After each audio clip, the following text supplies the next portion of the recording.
Boa noite. Boa noite. José Dirceu vira réu na Lava Jato. Juiz Sérgio Moro também aceita denúncia contra outras 14 pessoas. Entre elas, o irmão de José Dirceu, Luiz Eduardo de Oliveira, e o ex-tesoureiro do PT, João Vacari Neto. Dilma se reúne com líderes da base aliada em busca de aprovação para as medidas de ajuste fiscal. CUT fecha a Avenida Paulista durante protesto contra o pacote anunciado pelo governo. Supremo abre 4º processo contra Maluf, desta vez por falsidade ideológica em campanha. Letras de funk se adaptam à crise em vez de ostentação à realidade da periferia.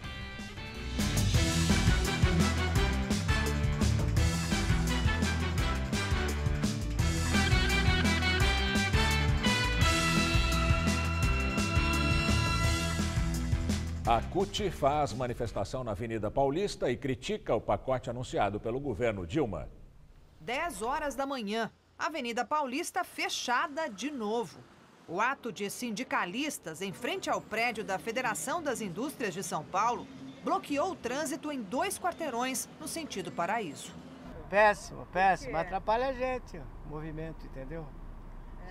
Não sei o que está acontecendo aí, mas atrapalha. Os ônibus maiores tiveram de estacionar. Esse carro é muito grande. Eu não sei, eu não conheço o caminho lateral, né, paralela. E Pode ser que não passe? Pode ser que não passe. O que aconteceu com os passageiros? Os passageiros desceram por na pé. O ato da CUT foi para lançar a campanha salarial de categorias que têm database no segundo semestre. Entre elas, metalúrgicos, bancários, químicos, petroleiros. Cerca de 1.800.000 trabalhadores em todo o país. Nos momentos de dificuldade da economia, infelizmente, tanto a iniciativa privada como os governos tentam utilizar essa dificuldade para poder impor uma política de arroxo, que nós não vamos aceitar qualquer tipo de retirada de direito do trabalhador e que não dá para os trabalhadores pagar pela crise. Durante o ato, a CUT fez críticas às medidas anunciadas ontem pelo governo para equilibrar o orçamento. A central sindical ligada ao PT avalia que os cortes dificultam a retomada do crescimento econômico e que o aumento de impostos pesa sobre os salários e não sobre a riqueza. Sinaliza para setores que não o apoiam. Quando faz uma CPMF e a CPMF, a discussão sobre impostos para alavancar políticas públicas, nós topamos fazer. Só que faz uma alíquota igual para todo mundo. Isenta IOF, o pobre não paga IOF, porque não faz transação financeira, ele vai pagar só a CPMF. E o rico sim vai ter isenção da IOF e vai pagar a CPMF do mesmo jeito que pago eu. Nós achamos que tem que ter uma gradação nisso. Tem que ter a isenção do pagamento para os trabalhadores. O trânsito na Avenida Paulista foi liberado pouco depois do meio-dia. O juiz Sérgio Moro aceitou denúncia do Ministério Público e o ex-ministro José Dirceu tornou-se réu na Operação Lava Jato. Ele é acusado de corrupção, lavagem de dinheiro e associação criminosa. Outros 14 denunciados também serão julgados. Entre eles, Luiz Eduardo de Oliveira e Silva, irmão e sócio de José Dirceu. João Vacari Neto, ex-tesoureiro do PT, e os ex-executivos da Petrobras, Pedro Barusco e Renato Duque. De acordo com a denúncia, as propinas pagas pela empreiteira Engevix eram divididas entre a diretoria da Petrobras e o PT. O advogado de José Dirceu, Roberto Podival, disse que essa é uma decisão preliminar e que vai preparar ainda a defesa. José Dirceu foi preso no dia 3 de agosto na Lava Jato. Ele ainda cumpria em prisão domiciliar o restante da pena de quase 8 anos a que foi condenado no mensalão petista. Na CPI da Petrobras, o dono da empreiteira, o TC Ricardo Pessoa, diz que pagou propina para preservar sua empresa. Ricardo Pessoa é apontado como líder do esquema das empreiteiras na Petrobras e fez acordo de delação premiada na Operação Lava Jato. Ele disse que se comparecesse a uma delegacia para denunciar a corrupção, estaria assinando a sentença de morte da empresa dele e considera que optou pelo caminho errado. Ricardo Pessoa se negou a falar na CPI sobre o uso de propina em doações oficiais para as campanhas da presidente Dilma Rousseff em 2010 e 2014. Eu vou permanecer em silêncio. O empresário teria dito na justiça que repassou ao PT 3.600.000 reais originários da corrupção para a campanha de Dilma. O partido nega e garante que só recebeu doações dentro da lei. Em junho, a revista Veja informou que Ricardo Pessoa teria mencionado 18 políticos como beneficiários de dinheiro desviado da Petrobras. Entre eles, o ministro da Casa Civil, Aloysio Mercadante, do PT, e o senador Aloysio Nunes Ferreira, do PSDB, os dois na eleição de 2010. Mercadante e Aloysio negam irregularidades. O caso vai ser analisado pelo ministro Celso de Mello, do Supremo Tribunal Federal, que vai decidir se abre ou não inquérito. A presidente Dilma Rousseff se reuniu no Palácio do Planalto com líderes da base aliada em busca de condições políticas para aprovar as medidas de ajuste anunciadas ontem. Depois desse encontro, ela declarou que a proposta da CPMF que vai para o Congresso vai ser de 0,2%. Nos bastidores se cogita uma alíquota maior para contemplar estados e municípios. A tentativa de recriação da CPMF visa reequilibrar as contas públicas, hoje deficitárias. Quem aprova a CPMF é o Congresso. Essa CPMF que estão chamando, a gente também, ela é diferenciada porque ela é destinada fundamentalmente para a Previdência. E ela é provisória. Por quê? Porque nós sabemos que este período tem uma depressão cíclica na Previdência. A nossa proposta é carimbada, ela vai assim. Agora, como será feito no Congresso, é um outro processo de discussão. Dilma defendeu o pacote anunciado ontem pela equipe econômica. Elas são necessárias porque passamos por um momento em que é fundamental que saiamos dessa situação de restrição fiscal o mais rápido possível, para poder voltar a crescer. A presidente disse ainda que até quarta-feira da semana que vem vai anunciar a reforma administrativa que prevê redução de ministérios, órgãos do governo e cargos comissionados. A expectativa é de economizar 200 milhões de reais no ano que vem. Questionada sobre os pedidos de impeachment, Dilma disse que o governo vai fazer de tudo para evitar que processos não democráticos cresçam e se fortaleçam. O Brasil, a duras penas, conquistou uma democracia. E eu sei do que eu estou dizendo. Eu sei quantas penas duras foi para conquistar a democracia. Agora vamos ao comentário de política com o José Neumann e Pinto. O presidente tem razão. O governo tem que lutar para preservar a democracia.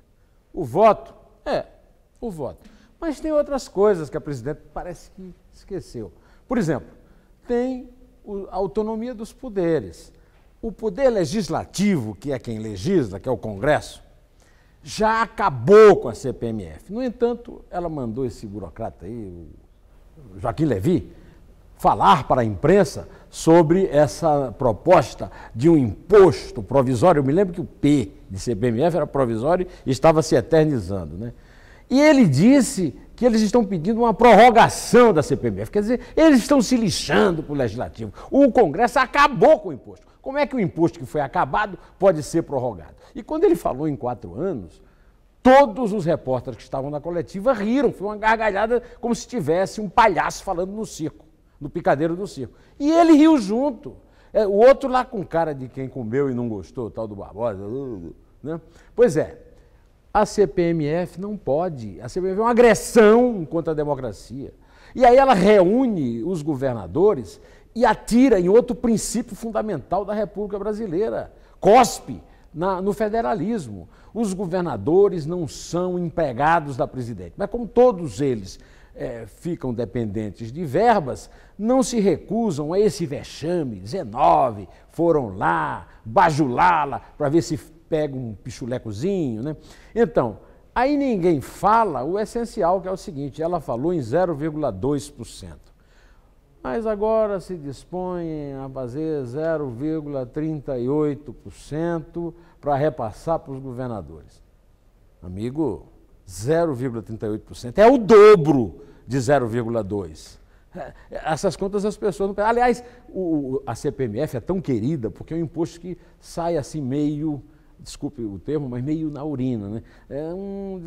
É fácil de cobrar e a pessoa não sente tanto, mas é um imposto perverso que atinge primeiro os pobres e confirma o que é esse pacote de Dilma.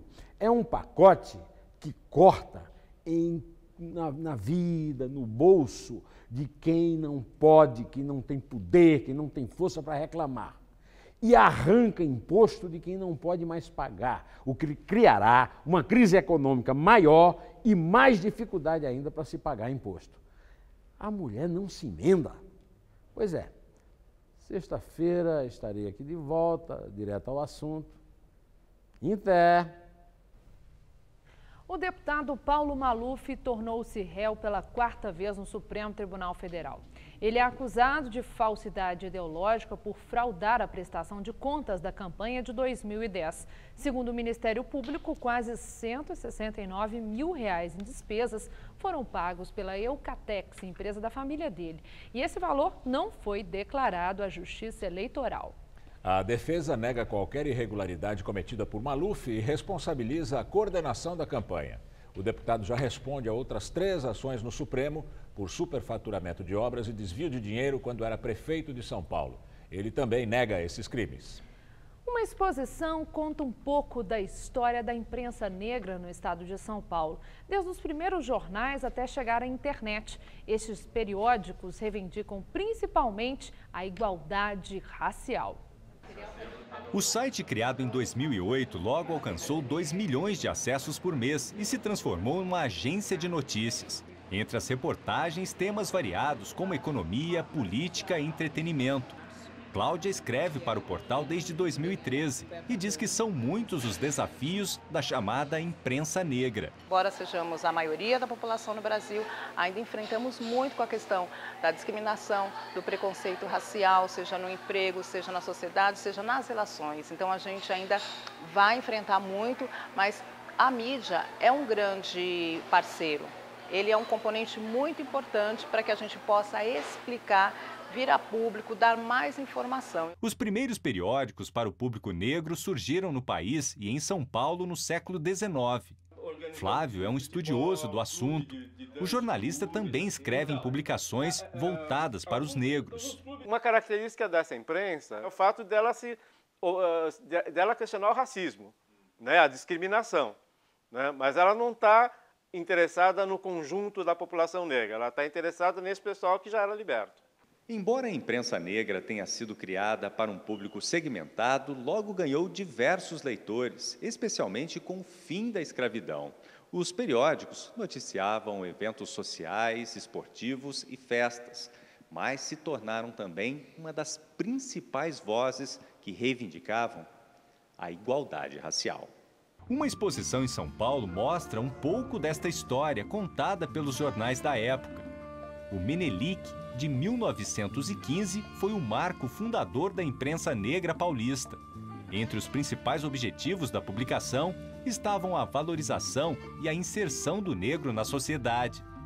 Depois dela, pelo menos mais 30 periódicos surgiram, entre eles o Clarim da Alvorada, em 1924, e a Voz da Raça, da Frente Negra Brasileira, que foi publicado de 1933 a 1937. Dá para dizer que a imprensa negra surgiu lá atrás, né, e continua sendo necessária, porque os grandes órgãos da imprensa, a imprensa estabelecida não cobre. É uma voz que reivindica os direitos desse segmento.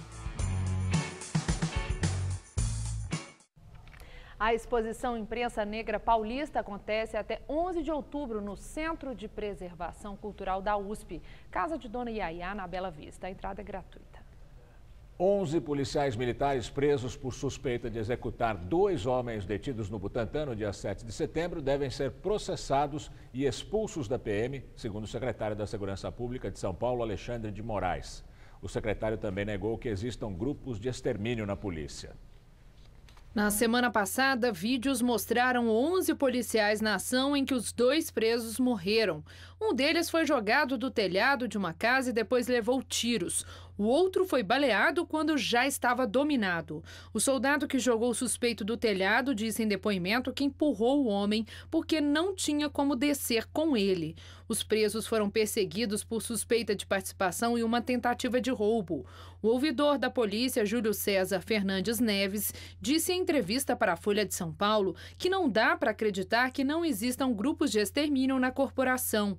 O governador de São Paulo, Geraldo Alckmin, e o secretário Alexandre de Moraes negaram a existência de um grupo de extermínio dentro da Polícia Paulista. O secretário lembrou que os 11 policiais ligados à ocorrência do Butantã estão presos e que eles vão ser processados criminalmente e serão expulsos da Polícia Militar. 33 adolescentes da Fundação Casa fugiram ontem à noite da unidade da Vila Curuçá, na zona leste de São Paulo. Segundo a polícia, não houve rebelião nem tumulto durante a fuga. Os funcionários disseram que os adolescentes fugiram na hora do jantar, por volta das 8 da noite. Eles forçaram uma grade que estava quebrada e pularam o muro. A Fundação Casa diz que abriu uma sindicância para apurar o caso. Presidente do Banco Central, Alexandre Tombini, afirma que quanto mais rápido as medidas do pacote fiscal anunciado ontem foram aprovadas pelo Congresso, mais cedo o Brasil vai retomar o crescimento. Numa audiência no Senado Federal, ele disse, entretanto, que o país precisa fazer reformas estruturais e admitiu que a situação econômica ficou pior depois da perda do grau de investimento na semana passada. Tombini alertou que é preciso evitar que outras agências sigam o exemplo da Standard & Poor's para evitar uma fuga de dólares do Brasil. Tombini lembrou, ou melhor, descartou a possibilidade de queda nos juros básicos da economia no futuro próximo. O líder do PT no Senado, Humberto Costa, afirma que o governo vai ter dificuldade para aprovar a CPMF no Congresso Nacional. Vamos primeiro alertar de que não vai ser fácil aprovar essas medidas da forma como elas estão. Não adianta o governo ficar imaginando que vai passar essas medidas com facilidade, porque não vai. O senador Randolfo Rodrigues criticou a volta do tributo. Mais uma vez, é descontar a conta da crise na classe média e nos mais pobres. Na classe média, aumentando e criando novos impostos que nós imaginávamos já sepultados, para aprofundar uma das cargas tributárias, que é uma das maiores do mundo, com os piores serviços prestados pelo Estado. O presidente do Senado, Renan Calheiros, pediu cautela e disse que o Congresso vai fazer a parte dele. Nós agora temos que aguardar que as medidas cheguem ao Congresso Nacional e o Congresso vai, como sempre, fazer a sua parte, melhorar cada uma dessas medidas. O presidente da Câmara, Eduardo Cunha, voltou a criticar o retorno da CPMF. Ele afirmou que a cobrança é insuportável e que vai prejudicar a economia do país.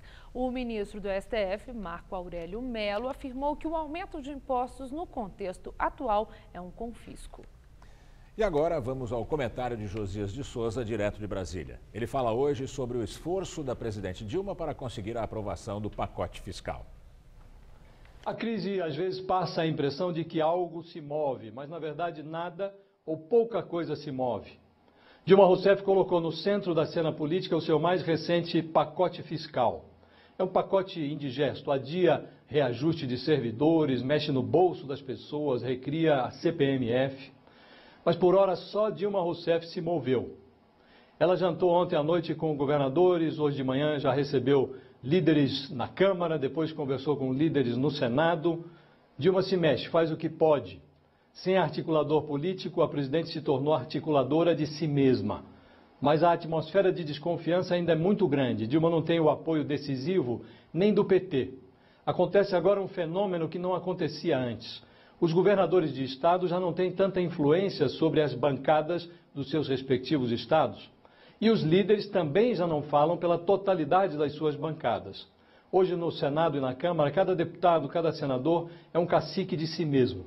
Isso torna o processo de negociação mais complexo, mais arrastado, no momento em que o governo tem pressa.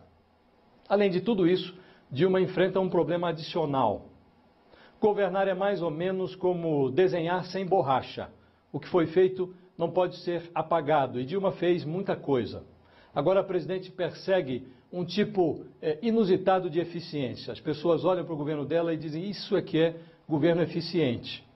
Ele mesmo destroça a economia, ele mesmo faz o inventário dos estragos e ele mesmo determina quais são os sacrifícios que a sociedade precisa fazer para consertar o que foi destroçado. Diante de um cenário assim, os parlamentares, além de analisar se o que foi proposto é o mais adequado, discutem se quem propôs merece crédito. É esse o principal desafio de Dilma Rousseff no momento. A presidente precisa demonstrar que merece crédito. Boa noite. A agência de classificação de risco Moody's elogiou as medidas anunciadas ontem pelo governo brasileiro.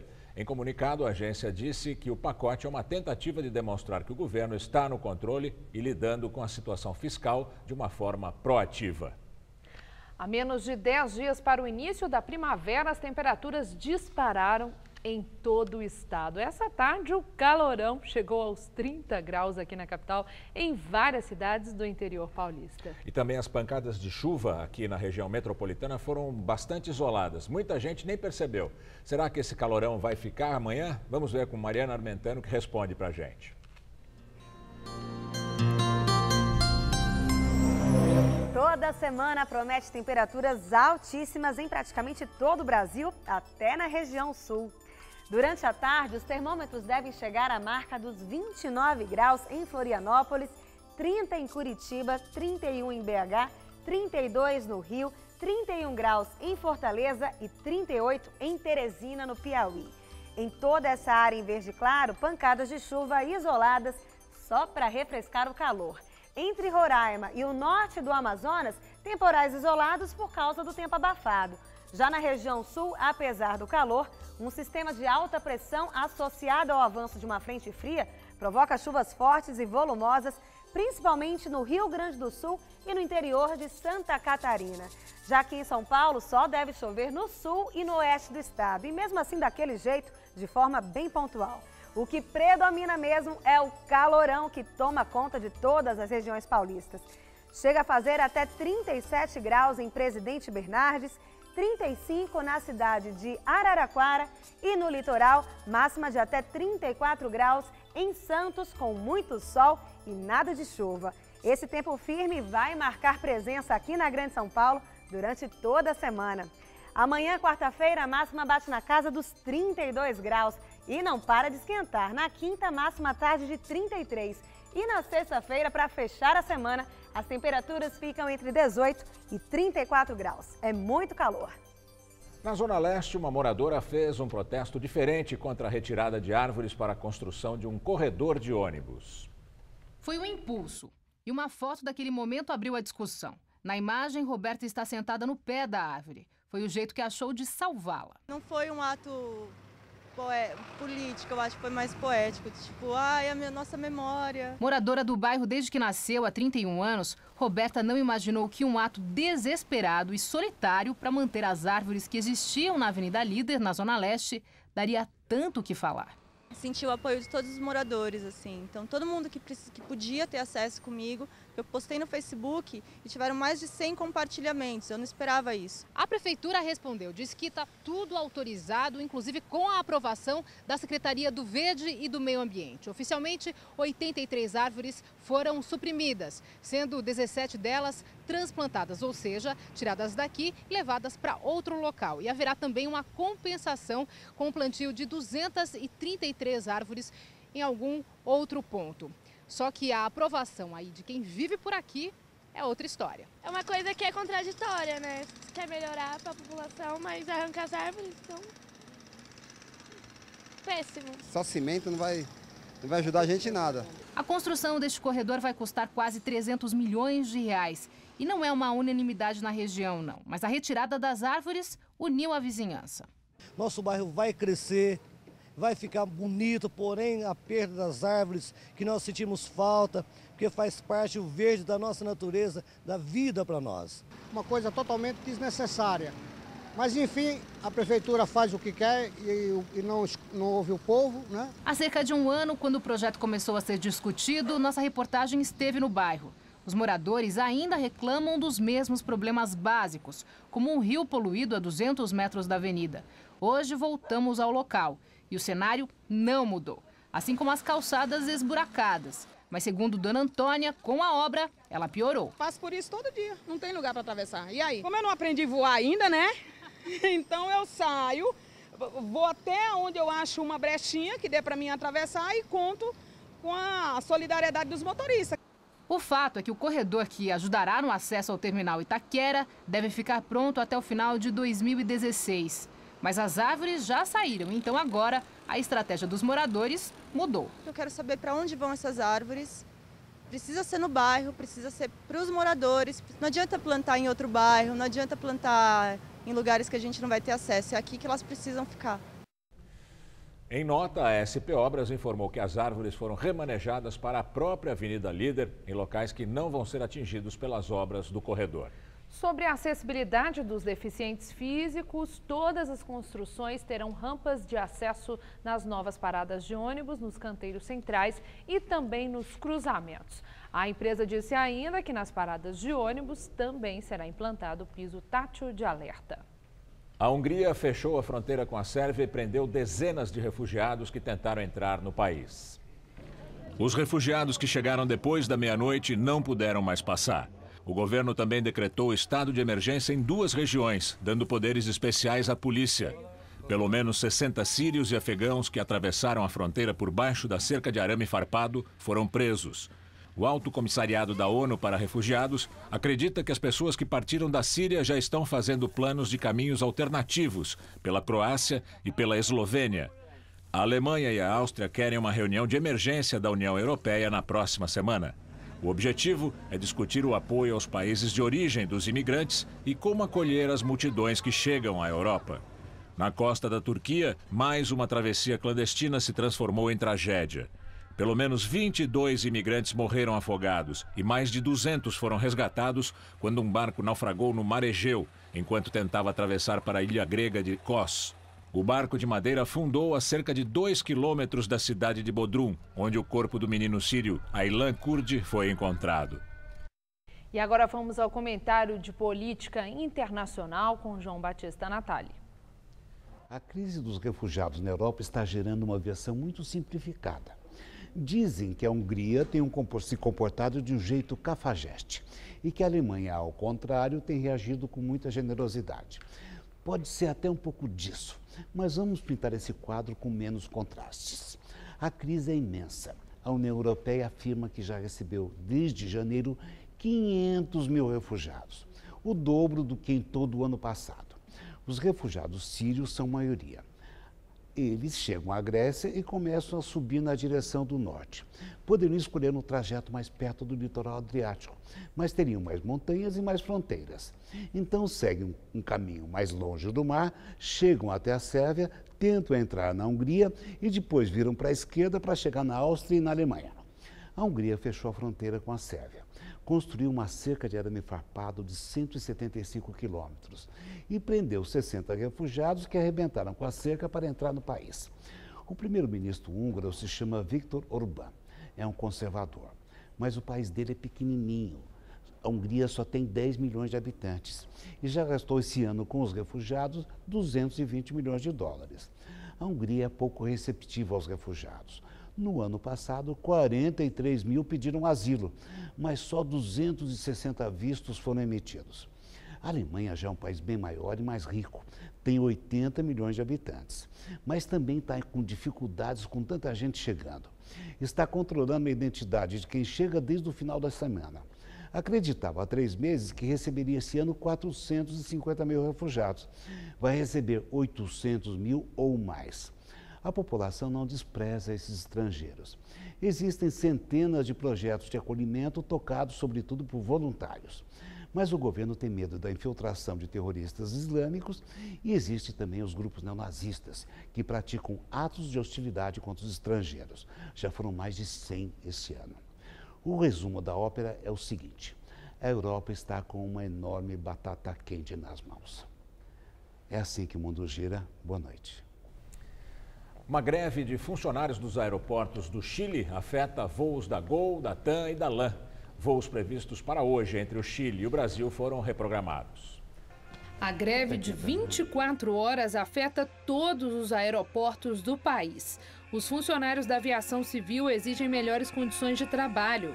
133 operações de partida e chegada foram canceladas. 22 mil pessoas não puderam viajar. Os números oficiais são de 70% de adesão. O sindicato fala em 90%. As operações devem ser retomadas a partir de meia-noite. Mais um ataque a caixa eletrônico na Grande São Paulo. Pelo menos 10 homens invadiram no final da madrugada uma agência do Bradesco em Embu das Artes. Os assaltantes tinham até metralhadora com mira laser. Eles estouraram a porta do banco, mas não conseguiram levar o dinheiro de nenhum caixa. A polícia chegou e houve troca de tiros. Aqui onde tudo aconteceu, a gente percebe que os criminosos conseguiram apenas atingir o primeiro caixa eletrônico e nem conseguiram pegar o dinheiro dele. Agora, isso foi depois da primeira explosão. Quando eles iam fazer a segunda explosão, a polícia chegou, começou a troca de tiros e todos os criminosos conseguiram fugir. Por isso, a polícia passou o dia aqui na região tentando encontrar testemunhas no comércio, se há alguma câmera de segurança com imagens daquele momento. E, inclusive, eles encontraram um carro que os bandidos fugiram. Nesse carro havia marcas de bala e também de sangue. E por isso eles fizeram uma varredura em todos os hospitais da região para saber se alguém deu entrada machucado. Eles fizeram as pessoas que estavam neste ponto de ônibus como reféns para roubar esta agência bancária. Os reféns saíram sem ferimentos, mas a polícia avançou pouco nas investigações. A vizinhança está com medo. Este é o terceiro roubo à agência nos últimos meses. O banco passou o dia fechado e a fachada foi coberta por tapumes. O local fica a 200 metros de uma base da polícia. A crise na economia afeta até o funk, um dos ritmos preferidos dos jovens da periferia das grandes cidades. E em São Paulo, os garotos mostram que estão atentos à realidade. Se antes a moda era falar de produtos caros nas músicas, agora, em época de pouco dinheiro no bolso, ganham força as letras que descrevem o dia a dia de quem mora nos bairros mais pobres. Meia na altura da canela, anéis, corrente dourada, boné e óculos assim, espelhado. Pensou em funk, né? O figurino todo é para não fazer feio no baile paulistano. Mas vieram na cabeça também aquelas imagens de carros luxuosos, festas caríssimas. Depois que eu lancei meu novo Mustang, da cor vermelho sangue, pra chamar a atenção. Não, não, não. Nada de ostentar coisas caras. Aqui, só carro nacional e roupa que todo mundo usa. É essa a grande diferença desse novo tipo de funk, que ganha cada vez mais público em São Paulo. É o funk chavoso. Na gíria dos meninos, chavoso é um termo usado para dizer que algo é bom, legal. Se preferir, pode ser também funk pé no chão. Eu fiz do chavão, se envolve e vem comigo. Nós mesmo sendo de favela de comunidade, nós pode curtir, tirar uma onda, se vestir bem, ter um trajamento diferencial e ser respeitado por ser assim, entendeu? A visão desses músicos é mostrar que o funk não é só ostentação. É também um gênero musical que fala sobre o dia a dia de quem mora na periferia de grandes cidades, como aqui na zona leste de São Paulo. É o que diz o pai do funk chavoso, o MC Boy, não é? É isso mesmo, nós costumamos retratar mais nossa realidade aí, ostentar mais com os pés no chão, entendeu? E mostrar que o funk não é só isso, essa coisa superficial da ostentação, é mais uma coisa mais consciente, mais real. Sou favela, não vem me fazer de trouxa, tô na área, se derruba, levanto, quebra é poucas. E em época de pouco dinheiro no bolso, com todo mundo tendo que rebolar para cortar gastos, não dá mesmo para pensar em carrões. Eles deu um nome aí como menino chavoso, sofredor da favela, que também tem condição de comprar um carro, uma moto. Mas se a crise aproxima o público do funk, ela não afeta o bolso desses funkeiros não. Pelo contrário, todos os que conversaram com a nossa equipe já conseguem se sustentar só com o dinheiro que ganham com a música. O MC Maza é um deles, e olha que ele só tem 16 anos.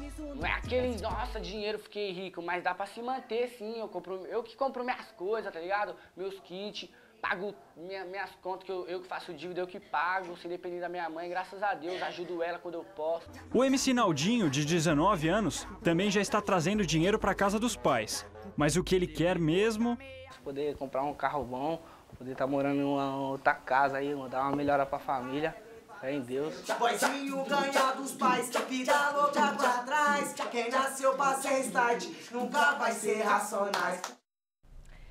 Na entrevista do dia com Maria Lídia Flandre, o desafio das políticas públicas para a diversidade sexual em São Paulo. Entrevisto hoje a nova titular da coordenação, que é Soninha Francini, que já foi vereadora, subprefeita na administração municipal e candidata a prefeita de São Paulo por 2 vezes. Obrigada, Soninha, por estar conosco.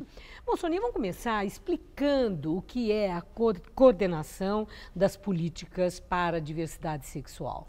É um órgão do governo do estado que existe, se não me engano, desde 2006. e que até agora fazia parte da estrutura da Secretaria da Justiça e Defesa dos Direitos da Cidadania. Então, você tinha ali a coordenação de políticas para a diversidade sexual, para negros e indígenas e também para mulheres. E hoje essas secretarias estão mudando de lugar, estão indo para um guarda-chuva mais abrangente, que é o da Casa Civil, quer dizer, que tem uma interface, para as coordenações terem uma interface melhor com as secretarias todas de governo, porque se é uma coordenação de políticas públicas, então você precisa trabalhar junto com a educação, com a saúde, com a assistência social, com trabalho e empreendedorismo, então a gente vai ter um trânsito melhor, assim, junto às outras secretarias. Já tem um trabalho muito bom, assim, a coordenação teve dois comandos até aqui, o Dimitri Salles, que foi o primeiro, e agora a Heloísa Alves.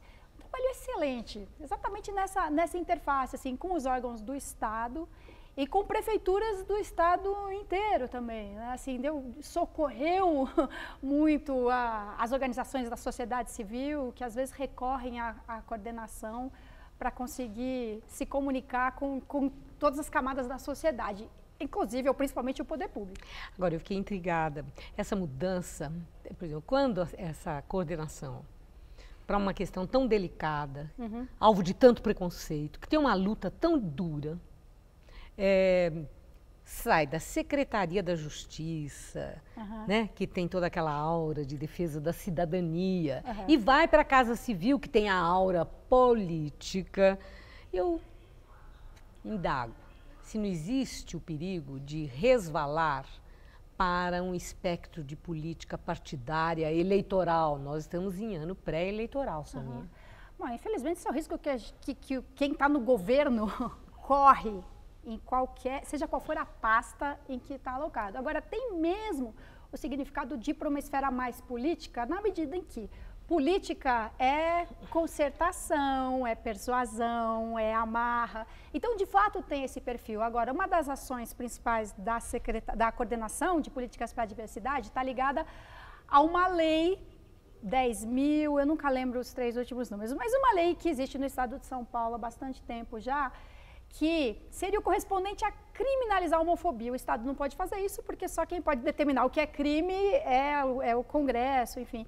Mas o Estado de São Paulo, há muito tempo já tem essa lei que trata o comportamento homofóbico ou transfóbico como uma infração administrativa, vamos colocar assim, portanto, sujeito à aplicação de uma multa. Então, esse processo continuará tramitando na Secretaria da Justiça e dos Direitos da Cidadania. Então, a coordenação vai continuar tratando com várias pastas diferentes. Ela só mudou de guarda-chuva mesmo. Soninha, eu vi que, por ocasião da sua indicação, houve ali uma divergência de opinião. Se, por um lado, teve quem gostou, porque conhece você, seu perfil, sua combatividade, por outro lado, houve quem não aceitou de jeito nenhum. E o curioso é que o argumento é por você ser heterossexual, por você não ser da comunidade LGBT. Então, eu fico pensando, o que é isso? É uma manifestação de preconceito? É engraçado, porque é justamente o simétrico, né, do que normalmente acontece. Quer dizer, algumas pessoas, a maioria das pessoas é rejeitada quando enfrenta uma rejeição por causa da sua orientação sexual, da sua identidade de gênero, é por ser homo, trans, né? Mas eu entendo a resistência das pessoas, porque é importante, em algumas situações, você ser representado por alguém que realmente vive aquilo na pele. Então, também estranho se a coordenação da política para os negros tivesse um branco. Quer dizer, eu entendo a resistência, perfeitamente. Mas teve um homem trans que me entrevistou também esses dias, o Léo, que falou assim, olha, eu também pensei nisso, mas por ser mulher, eu sei que você, né, necessariamente nos nossos tempos, na nossa cultura, já passou bastante discriminação de gênero, por exemplo, né, de um jeito ou de outro. Se fosse um hétero homem, acho que eu ficaria menos satisfeito, menos contemplado. É bem complicado, bem complicado. Mas, Soninha, na esteira do que você está acabando de dizer, o país vive uma crise terrível. Nós vimos aí durante todo o Jornal da Gazeta, né, o que está acontecendo, as tentativas da presidente Dilma Rousseff de tentar melhorar a relação política com o Congresso, de tentar encontrar rumos para a economia do país. e a onda do impeachment. Já tem uma frente parlamentar, projetos sendo estudados, então uma ameaça no ar. Se acontecer de Dilma Rousseff cair, seja por renúncia, seja por impeachment, aí você acredita que isso pode ser um prejuízo muito grande para a luta feminista? Que isso possa deixar como saldo aquele velho machismo? Vai para casa, Dona Maria, lugar de mulher é na cozinha. Mulher não é para as grandes causas e os grandes desafios. Eu acho Pode que não, ter sabia? esse saldo negativo? Pode, mas eu não acredito nisso, porque apesar de ter havido sempre esse viés na campanha eleitoral, ele não foi predominante. A imagem que se vendeu da Dilma era, além de alguém que o Lula depositava toda a confiança, que teve um papel, né, predominante no governo Lula, e o Lula ali era o grande avalista, né, da Dilma candidata. Eu acho que outros aspectos pesaram mais nessa construção do personagem Dilma candidata à presidência. Então era a eficiência da gerente, muito corajosa, a luta armada e mulher. Mas não foi uma característica que foi ressaltada mesmo, né? Foi uma tentativa ali de dizer, é a primeira vez que uma mulher governa o país.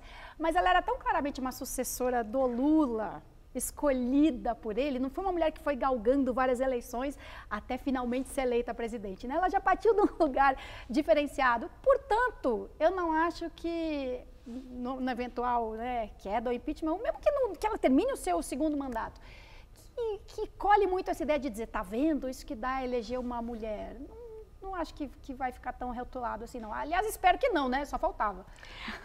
Encerrando, você sai candidata na eleição do ano que vem? Provavelmente. Talvez para vereadora. Mais provável do que para prefeita dessa vez. Adoro o executivo, mas vai demorar mais um tempo para chegar lá. Muito obrigada, Soninha. Uma boa noite. Para você também. Estela.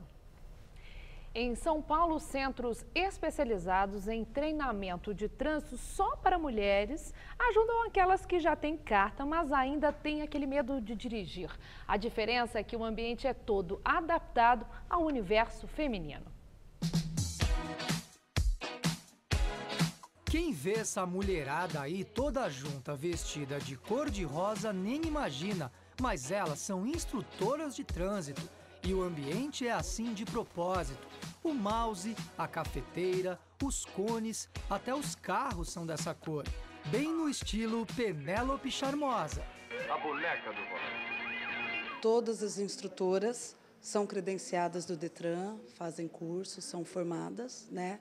E a gente tem também um treinamento interno. Então aqui elas entendem e se sentem mais à vontade, porque nós, como mulheres, também entendemos o dia a dia dela, um dia que está mais estressada, um dia que veio com algum problema. Nós temos uma afinidade. Nesse ambiente que a dona de casa, Inajar, tem conseguido vencer os medos, acumulados desde que tirou a habilitação há 17 anos. Tenho medo, assim, na estrada, de caminhão, ônibus, atrás. Veículos pesados dão medo, né?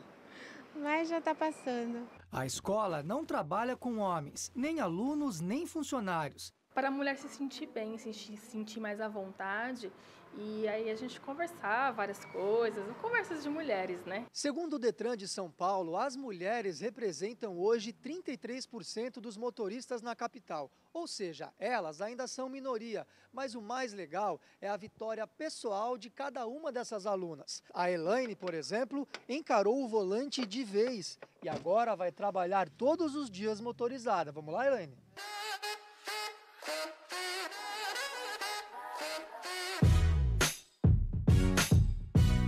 Mas antes de dominar o carro, ela passou muito sufoco. Eu pegava no volante, começava a tremer, tinha medo de bater alguma coisa assim, fazer alguma coisa errada. Eu não tinha muita confiança em mim mesma. Hoje já tenho. Elaine fez aulas neste outro centro de treinamento só para mulheres de São Paulo. Aqui o ambiente também é cor-de-rosa e, em alguns casos, as alunas passam por sessões de terapia com uma psicóloga. A mulher ela não é estimulada à direção, né? Quando você para pensar na infância, quem é que brinca de carrinho? É o homem. A mulher ela é muito mais cuidadosa, ela é muito mais prudente, né? Até porque nós somos estimuladas ao cuidado, né? Enquanto o menino brinca de carrinho, nós somos estimuladas ao quê? A gente brinca de casinha, a gente brinca de boneca, e brincar de casinha e brincar de boneca tem algo fundamental aí, que é o cuidado. E se depender delas, mulher no volante... Segurança constante.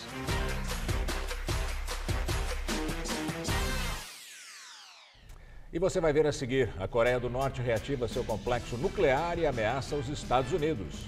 E o México confirma a morte de 8 turistas no Egito. As Forças Armadas egípcias atacaram um grupo de turistas que viajava pelo deserto. Outras 4 pessoas morreram. Mas e se eu precisar de dinheiro para renovar o estoque da minha empresa? Tem crédito para mim? Claro, capital de giro. E se eu não puder começar a pagar agora? A gente dá um prazo. Ah, se eu soubesse, eu já fiz outro empréstimo. Traz pra Caixa. A gente negocia uma condição imbatível. Se precisar, pode contar. Caixa, sua parceira de todas as horas. Nesse mundo tudo evolui. A moda evoluiu. Os carros evoluíram. Os tratamentos de beleza também evoluíram. E make-up anti-sinais, uma combinação de creme e cápsulas. O creme atinge as camadas mais profundas da pele e as cápsulas agem onde os cremes não chegam. Resultado? Com o make-up anti-sinais, os sinais da idade não aparecem. E make-up anti-sinais, a evolução no tratamento de beleza. Para bom entendedor, meia palavra basta. Não. Por isso, questionamos políticos e autoridades públicas, trazemos informação e esclarecimento sobre os temas importantes do seu dia a dia. TV Gazeta. Bom te ver sempre bem. Não importa o continente, o endereço, a distância.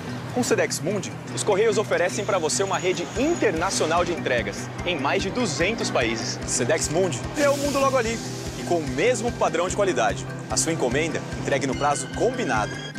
Hi there. Chef. Bem na hora. Let's go, everybody. We'll open in 30 minutes. Serviços internacionais. O mundo mais perto de você. Se você quer estudar jornalismo, relações públicas, publicidade e propaganda ou rádio, TV e internet, a Faculdade Casper Liber é o seu lugar. Quer conhecer? Eu te levo! Aqui a gente aprende na sala de aula e também em laboratórios de rádio, fotografia, edição de imagens e estúdios de TV. Você também pode colaborar em revistas, sites, programas de TV e rádio laboratoriais. E tem oportunidade de estágio dentro da Fundação Casper Liber. São mais de 60 anos de tradição numa localização incrível. Faculdade Casper Libero, formando os melhores profissionais da comunicação. Quer saber mais? Acesse nosso site. Depois dos ajustes necessários, o Brasil vai avançar ainda mais. Na nova etapa do Programa de Investimento em Logística, serão investidos mais de 198 bilhões de reais em parceria com a iniciativa privada. Concessões de rodovias, ferrovias, portos e aeroportos vão impulsionar o crescimento e gerar emprego e renda, além de trazer mais qualidade aos serviços prestados e dar mais competitividade às exportações. Programa de Investimento em Logística. O Brasil vai seguir avançando. Nesse mundo tudo evolui. A moda evoluiu. Os carros evoluíram. Os tratamentos de beleza também evoluíram. E make-up anti-sinais, uma combinação de creme e cápsulas. O creme atinge as camadas mais profundas da pele e as cápsulas agem onde os cremes não chegam. Resultado? Com o make-up anti-sinais, os sinais da idade não aparecem. E make-up anti-sinais, a evolução no tratamento de beleza.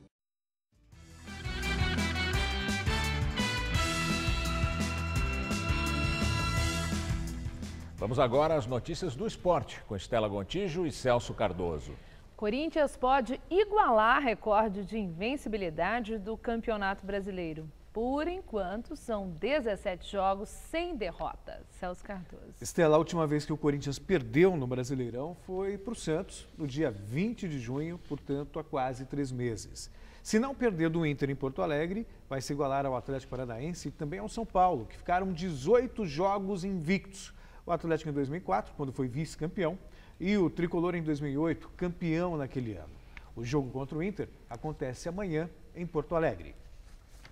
Quebrei o pau, eu e o Fábio Macereji agora. Eu queria treinar e ele não. Um outro tipo de treinamento. Ele disse, se for para campo, vai interferir fisicamente nos atletas. Eles precisam fazer um outro tipo de trabalho. E eu sei da importância, sei da responsabilidade. Mas tenta até a última hora, é um pouco de espírito de técnico, né? Quer botar para dentro do campo, quer com bola, quer mexer ali. Mas eu tenho a noção exata, então eles ficaram fora. A gente trabalhou os demais atletas com esse objetivo, justamente para quantificar o trabalho. Nenhum atleta que fique fora do jogo não tem um trabalho muito baixo, sem volume, sem intensidade, para estar preparado para o jogo. Te parece tranquilo e será? Não, por acaso, né? É fruto da confiança, dos resultados desse trabalho. O Corinthians faz uma campanha impressionante. 17 jogos de invencibilidade no campeonato tão equilibrado como o brasileiro realmente é um feito. Agora, independentemente de conseguir quebrar o recorde ou não, então, é um jogo difícil contra o Internacional. O Internacional, sob o comando do Argel, em 4 jogos no Beira-Rio, venceu os 4. Mas o Corinthians vai ter força máxima, praticamente o que há de melhor está à disposição do Tite. Eu acredito que o Corinthians volte de Porto Alegre com pelo menos um empate na bagagem. O presidente da CBF, Marco Polo Del Nero, é próximo alvo das investigações do FBI sobre corrupção na FIFA. De acordo com o jornal O Estado de São Paulo, o Departamento de Investigações americano está juntando provas para denunciar o dirigente nos próximos dias. De acordo com o jornal, estão sendo analisados contratos que teriam gerado pagamento de propina por parceiros da CBF. Os Estados Unidos devem pedir a extradição do brasileiro que, desde a prisão do ex-presidente da CBF, José Maria Marinho, em maio, na Suíça, não deixou mais o país. Del Nero não acompanhou a seleção brasileira na Copa América realizada no Chile e não deve ir a Zurique para a reunião da FIFA no próximo dia 20. Mais um brasileiro envolvido aí, né, Celso? Segundo informações do próprio jornal, 2 brasileiros da CBF e da FIFA estão sendo investigados. Os nomes especulados, claro, o Ricardo Teixeira, que já prestou depoimento, e o próprio Marco Polo Del Nero, que também é suspeito de ter recebido propina na venda de transmissões dos jogos da Copa do Brasil, e também empresas. A empresa do Kleber Leite, a Kleffer, também está envolvida, de acordo com o jornal. Vamos aguardar as investigações. É isso aí. Muito obrigada, Celso. Uma boa noite. Boa noite, até amanhã. E é com você, Gamberini. A Coreia do Norte reativou seu principal complexo nuclear e fez ameaça aos Estados Unidos. A Casa Branca classificou o anúncio como provocação irresponsável. O governo de Pyongyang disse que o complexo nuclear de Yongbyon está em operação e afirmou ter melhorado a quantidade e a qualidade das armas que poderia usar contra os Estados Unidos e outros inimigos a qualquer momento, se eles continuarem com sua política de hostilidade contra o regime de Kim Jong-un. Em 2013, os norte-coreanos prometeram reabrir todas as instalações nucleares que tinham sido fechadas em 2007, como parte de um acordo internacional de desarmamento em troca de ajuda. O governo americano declarou que a Coreia do Norte precisa parar com as provocações irresponsáveis, que não fazem mais do que agravar as tensões regionais. Presidente da Bolívia, Evo Morales, critica relatório americano sobre combate ao tráfico de drogas. Evo Morales criticou o relatório do Departamento de Estado americano e disse que a luta do Estado bolivariano contra o narcotráfico é modelo para o mundo. Ele afirmou que foi a política antidroga de Washington que falhou em países como a Colômbia. Evo Morales está no poder desde 2006. Em janeiro deste ano, tomou posse para o seu 3º mandato e quer modificar a Constituição para aumentar o número de reeleições. O projeto de lei vai ser submetido ao parlamento e, se for aprovado, deve passar por um referendo popular. Evo Morales disse que a Bolívia não é uma ditadura, só porque ele estuda a possibilidade de uma nova reeleição. A chancelaria do México confirmou a morte de 8 turistas mexicanos no Egito, no ataque feito no domingo pelas Forças Armadas egípcias contra um grupo que viajava pelo deserto. O grupo de 22 turistas tinha estacionado 4 veículos para um churrasco perto do oásis, quando os aviões e helicópteros do Exército abriram fogo. Eles teriam sido confundidos com militantes islâmicos, que estavam sendo perseguidos. A ministra do Exterior do México, Cláudia Ruiz Massieu, viajou ao Cairo para dar apoio aos sobreviventes que estão hospitalizados e levar de volta ao México os corpos. O governo do México exige do Cairo uma investigação completa sobre o incidente. O Jornal da Gazeta de hoje fica por aqui. A edição de hoje pode ser vista no site do Jornal da Gazeta. Mais notícias em nossa edição das 10. Uma excelente noite para você. Voltamos amanhã às 7 da noite. Boa noite e até lá.